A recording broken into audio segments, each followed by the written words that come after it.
What is going on, Colts Nation? He is Jamal, and I'm Eric, your co-host of the Colts Cast. Yo. Hey, look, the Indianapolis Colts hit the road to Lambeau Field this Sunday to take on the Green Bay Packers, who have Jordan Love most likely on the shelf for the next month. At least that's what his initial timetable was. We'll see. They haven't ruled him out. But look, the Colts will be looking for their first win of the season, and we can't take this team lightly with or without Jordan Love. Jamal, what do we got today for Colts Nation?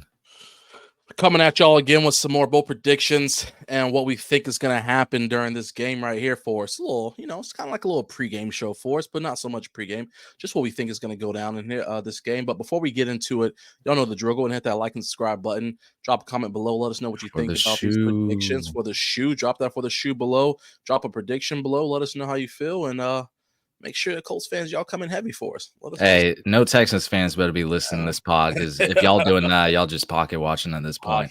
Hey, what's our first bold prediction? I think the first one we got to address straight off the bat. I mean, our biggest issue we had last game. That's got to be the defensive side of the ball. So straight up, defense got to limit Josh Jacobs to 70 yards, no more. Oh, Jamal, no more. The Colts defense will limit Josh Jacobs to below 70 rushing yards. I'm talking about bold predictions. We know it's about to happen.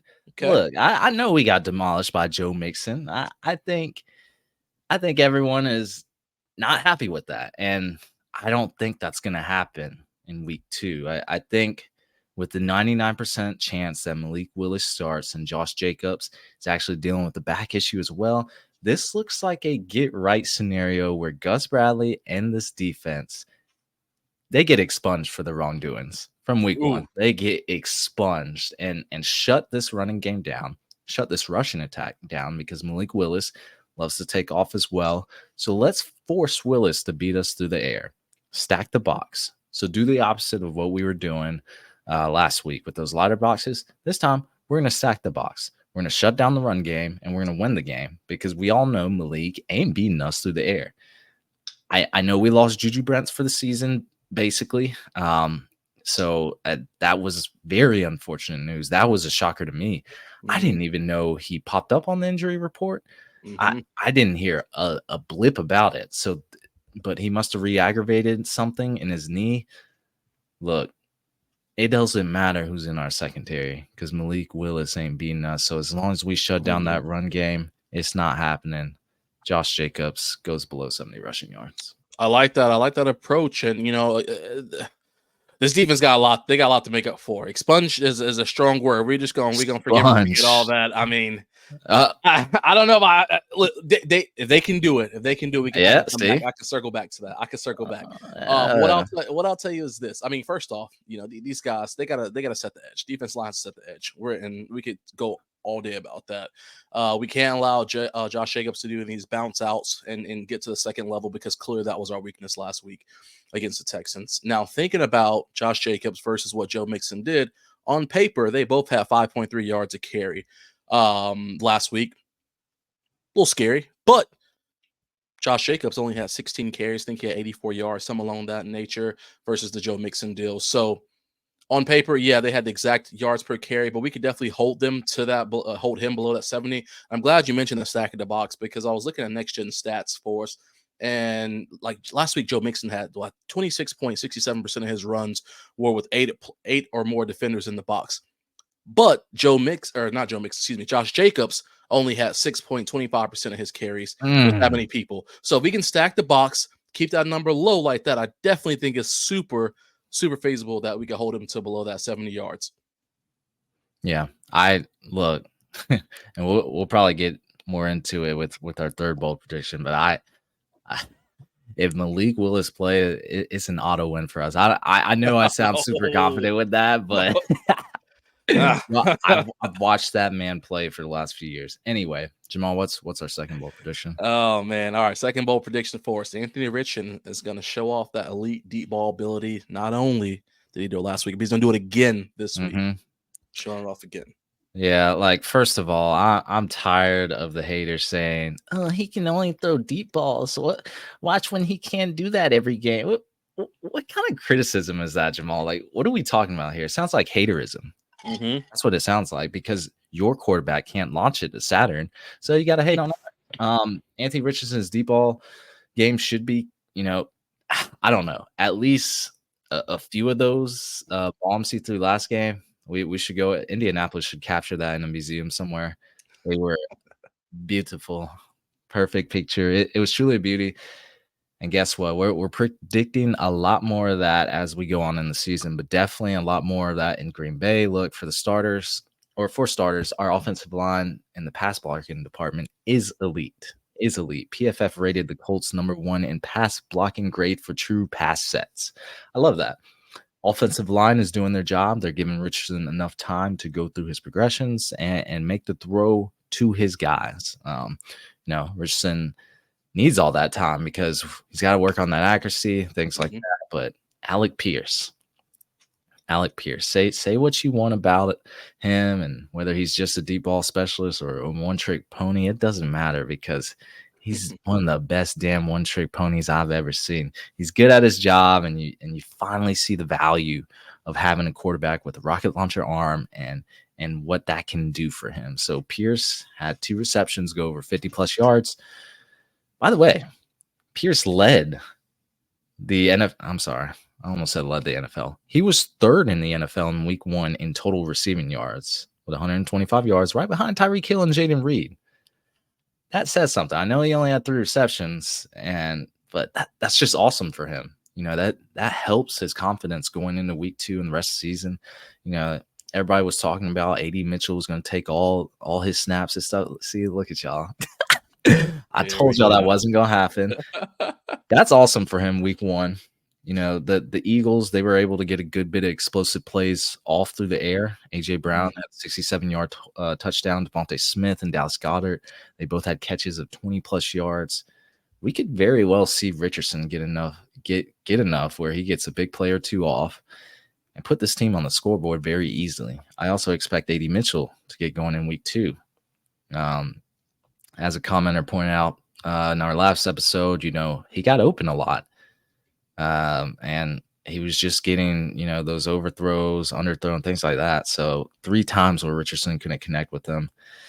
Those could have been explosive plays as well. They need to get on the same page, and this offense just gets even better. A big shout out to Quentin Nelson and Will Fries. That guard position gets overlooked sometimes, but Fries, so far this season, has been a positive revelation. I mean, he absolutely killed it. Quentin Nelson was looking like prime Nelson Sunday. Shout out to this offensive line. Yeah, absolutely. And Josh, or not Josh Downs, excuse me. Speaking of Josh Downs, he'll be, he should be slated back in this week, hopefully. So that's just another weapon in the arsenal right there for Richardson to show off this deep ball ability. But I was going to say AD Mitchell. I know Eric's super high on Pierce right now, and I'm glad Pierce is getting some flowers and he's doing his thing. But just remember, AD Mitchell is a rookie right now, creating that kind of separation against these guys. And again, the connection between him and AR just isn't there right now. There were a couple on one of the deep balls where it looks like AD just slowed down. I don't think he thought that Richardson was going to get the ball to him that far. And so he's kind of slowed down his pace when that ball was overthrown. Then, of course, he got underthrown and so on and so forth, and the one out of bounds. But bar for bar, had he caught those 3, him and Pierce would have been like neck and neck for yards and everything, which should have been nuts to see on paper. That would have been crazy to see. So it's inevitable that this deep ball is going to come right back out again, especially if Josh Downs is back in the mix as well, because now it's just another explosive player who can break away and get up the field as fast as they can, get behind that secondary. So super excited to see about that. But like you said, that timing is everything. Timing and connection has to be there. And I think that Richardson he'll get that worked out. It's week 1 offense. Every offense pretty much looked pretty sloppy this weekend. So I can imagine by week 2, 3, 4, I mean, it can get crazy. And we still put up 27 points. Not to mention, look, Alec Pierce, I don't think people understand like his top speed. Like he got up to like 21 miles per hour on one of those catches. Like I'm just saying, like we always say he doesn't create separation. Well, when he's doing one of those post routes or just go routes, like he's going to create it because he gets behind the secondary. He kind of blows the top off the secondary on those routes. Now, I love seeing that because it stretches the field, gives Richardson more room to work with, whether he wants to take off. We saw him take off a good bit in that game, and he took off for big chunk plays, like 10+ yard plays, running the ball. But that opens up other parts of the field for other receivers to operate in. It's just going to be great once that gets fine tuned. Absolutely. What's the last one? Last one. Laiatu Latu gets his first and second career sack. First and second? He about to get two? Dub on 2-piece. Yeah, despite not being on the box score last week, Latu, he had an impact in the last game. He only played roughly 40% of the team snaps. He was in on a lot of pass rushing downs, which is, his forte. But he had 5 pressures in his NFL debut. 5. I mean, impressive stuff from the rookie. This sets him up to finally get not only his first career sack, but he's gonna get a 2-piece against most likely Packers Malik Willis. But I remember reading a stat somewhere that he's never been sacked less than 3 times in any start in his career. Like when I tell you, like, this is a perfect matchup for our defense. Oh my god! Once they announce Malik Willis starts, I'm gonna be sipping my beer and I'm gonna be watching us eat on them. Look, oh man, it sounds like deja vu. I was pretty confident last week we get the Texans, right, Jamal? Yeah, for sure. But he just makes his own sacks. Like it's crazy. If you've ever seen him play at all with the Titans or anybody, it's just, I mean, unless that's gotten better, I mean, his brain is frozen when that ball is snapped. So this might be a monumental day for the Colts pass rush, but most definitely for Laiatu Latu. Yeah, they know they have something to prove, so I think they'll come out the gate stronger and faster than they did this week. They know all eyes are on them and they have to be more aggressive, and Latu has to be more aggressive as well. I would love to see him just be more aggressive. I want to see him play through the whistle every single time. I know you mentioned those pressures he created. CJ Stroud was crazy fast of getting rid of the ball, but I want to make sure that he is playing through the whistle, because I think you miss out on opportunities when you lighten up a little bit. Now, out of respect for Latu, let's call a spade a spade. He was playing against Laremy Tunsil, who, I don't care who you are, and there ain't any squad in the NFL right now who wouldn't pick up Tunsil if he was a free agent. So that's a great first game experience for him to get a chance to go against a top tier, I'm sure a top 3, if not a top 5 left tackle in the league. So he got a fresh take of what it's like to be in the NFL. Those cobwebs are off. Now he can dominate against the Packers offensive line. So yeah, he got 2 in the tank for him for sure. 2 in the tank. Yep, that's 3 bold predictions for us, Colts Nation. Let us know what you think about that. Were we not bold enough? Were we, just over the top? Let us know. Excuse me. That's going to be it for us, everyone. Thank you for listening to the Colts Cast. We are live on Apple Podcasts, Spotify, YouTube, or any platform you use to listen to podcasts. And we'll be back next time to give you some more Indianapolis Colts content. Take it easy. Later.